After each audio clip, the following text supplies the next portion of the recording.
श्री कृष्ण गोविंद हरे मुरारी, हे नाथ नारायण वासुदेवा। प्रेम भरा नमस्ते सभी को।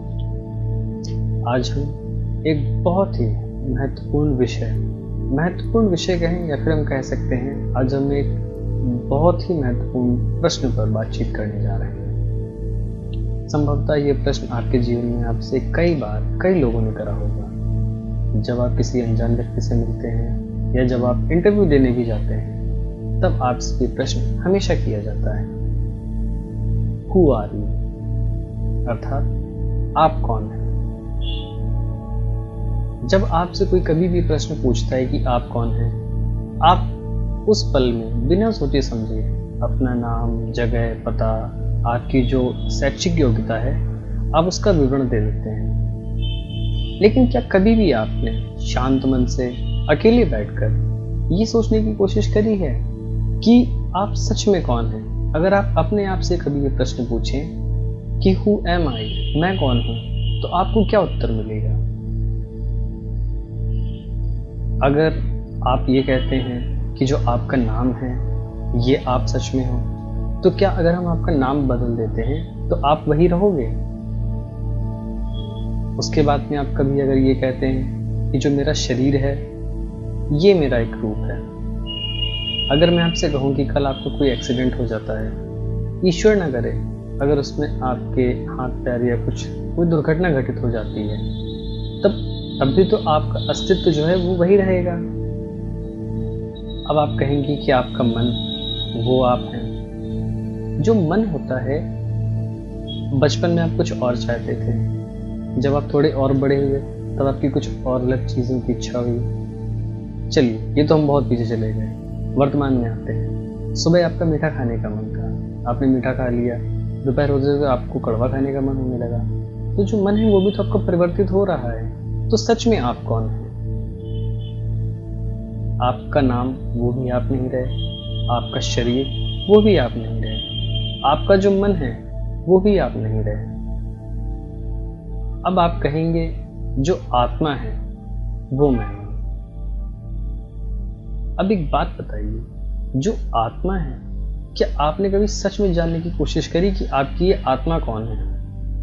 आपने हमेशा एक चीज सुनी है सबके मुंह से, आपने इसको पढ़ा भी है कि जो आत्मा है वो अमर है, अजर और अमर है आत्मा।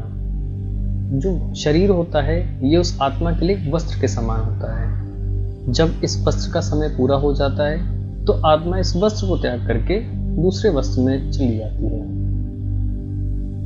तो यहाँ पे अब सबसे महत्वपूर्ण प्रश्न ये उठता है कि जो आत्मा है वह क्या है, और क्या सच में जो आत्मा है वही हमारा एक मूल स्वरूप है? अच्छा, इसके लिए मैं आपको एक कहानी सुनाता हूँ। राजा जनक रात्रि के समय में अपने शयन कक्ष में सो रहे थे। जब वो सो रहे थे, उन्होंने एक स्वप्न देखा कि उनके महल पे किसी ने हमला कर दिया है, और जो वो विपक्षी राजा था उसने इनकी पूरी सेना को समाप्त कर दिया और इनको बख्श दिया कि जाइए, आप एक महान राजा हैं, इसलिए मैं आपका वध नहीं करूंगा, लेकिन मैं आपको आपके ही राज्य से निष्कासित कर देता हूँ।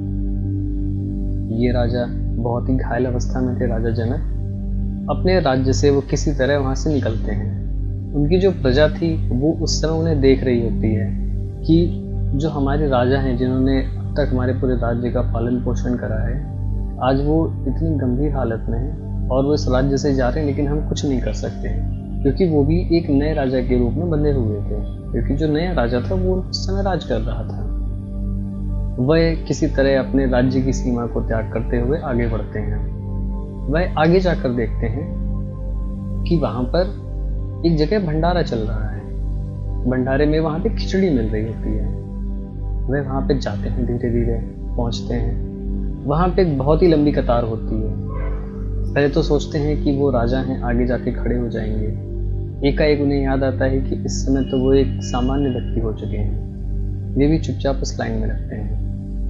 धीरे धीरे धीरे करते हुए जिस समय तक उनका नंबर आता है उस समय तक पूरी खिचड़ी खत्म हो चुकी होती है और जो उस पात्र में थोड़ा सा पानी बचा था, बस वो पानी रह गया होता है। किसी तरह वो एक कटोरे में उनको पानी वही दिया जाता है। उसके बाद में जैसे ही वो पानी पीने के लिए बढ़ाते हैं कटोरे को, वो इतने घायल होते हैं कि उस समय उनके हाथ से वो कटोरा भी गिर जाता है और जो पूरा उस खिचड़ी का पानी था वो पूरा जमीन पे फैल जाता है। एक राजा की आंख खुलती है। वह अपने आप को पाते हैं कि वो तो अपने शयन कक्ष में मखमल के बिस्तर पर लेटे हुए हैं, लेकिन जो उन्होंने अभी सब कुछ महसूस करा था, क्या वो सच था या फिर जब आंख उनकी खुली है जो अभी देख रहे हैं वो सच है? अब राजा के मन में सिर्फ एक ही प्रश्न, या तो ये सच है या वो सच है। अगले दिन राजा जब अपना मंत्रिमंडल बैठाते हैं, तब वह उनके मन में सिर्फ एक ही प्रश्न होता है, या तो ये सच या वो सच। पूरा मंत्रिमंडल भी परेशान हो जाता है कि आखिरकार जो राजा है वह कहना क्या चाह रहे हैं, और राजा के मन में सिर्फ यही एक प्रश्न चलता रहा कि या तो ये सच या वो सच। वो अभी भी उस दुविधा से उभर नहीं पा रहे थे कि जो उन्होंने स्वप्न में देखा था वो सच्चाई है या जो वो इस समय वर्तमान में जी रहे हैं वो सच्चाई है। क्योंकि जो उन्होंने स्वप्न में महसूस करा वो भी उनके मन में ही उनको महसूस कराया था, और अभी जब वो जग रहे हैं तो वो उनको वो शरीर महसूस करा रहा है। उनके राज्य में कुछ समय के पश्चात एक ऋषि पधारते हैं। उन ऋषि तक ये खबर पहुंचती है कि राजा के मन में सिर्फ यही प्रश्न चल रहा है काफी समय से, और वो उस प्रश्न का उत्तर नहीं प्राप्त कर पा रहे हैं। तब वह ऋषि राजा के सामने जाते हैं। ऋषि राजा की वो हालत देखकर समझ जाते हैं कि हाँ, राजा के मन में क्या चल रहा है। ऋषि बस उनसे यही कहते हैं, राजन, ना तो ये सच है ना वो सच है, जो आपके भीतर है बस वही सच है। इसके साथ मैं आपसे विदा लेता हूँ और इसके आगे की कहानी मैं आपको अगले भाग में बताता हूँ। तब तक के लिए नमस्ते।